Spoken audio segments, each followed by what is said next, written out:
Hola gent! Aquest vídeo és per ensenyar-vos com fer el Google Sites del projecte. Des del vostre correu, a la part superior dreta, aquests 9 punts, accedireu a les aplicacions de Google. Una d'elles és Google Sites. La persona portaveu ha de crear un Sites mitjançant la tecla Més o lloc web en blanc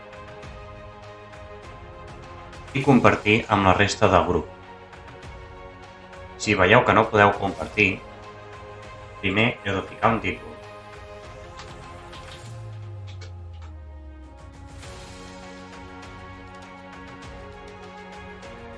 Un cop teniu el títol, ja podeu compartir amb les persones.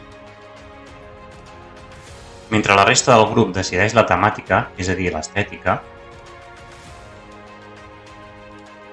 la persona portaveu ha de crear una carpeta compartida.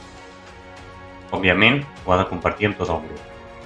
I ho farà a Google Drive.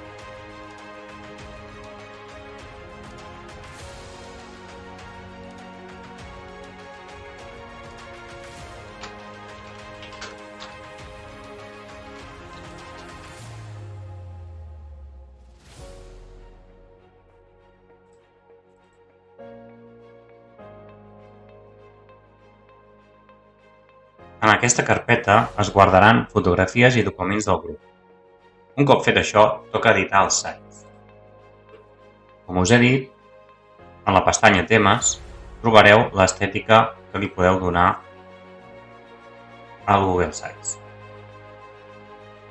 Teniu 3 espais. Ja hem comentat el Temes, Pàgines, això ens permet crear més pàgines i subpàgines.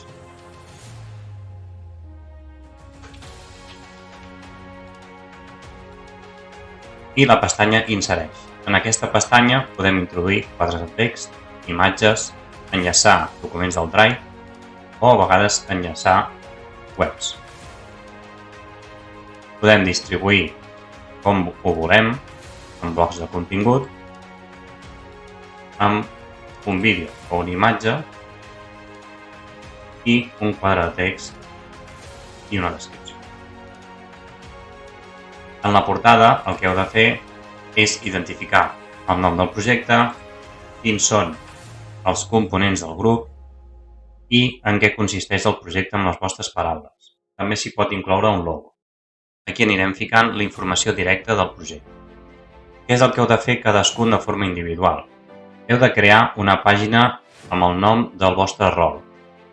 Heu d'adjuntar una imatge i la vostra descripció. A cadascuna d'aquestes pàgines cal que les persones es presentin i dir per què són ideals per a aquest rol. En el cas que hi hagi un suport del docent, explicar per què aquest creu que ho fareu bé.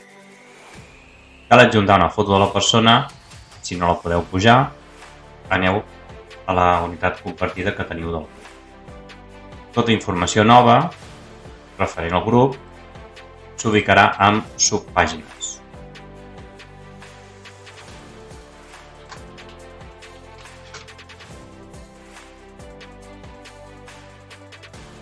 Aquestes subpàgines seran essencials per a algunes tasques que no siguin directament informació del projecte, sinó que són tasques del dia a dia del projecte.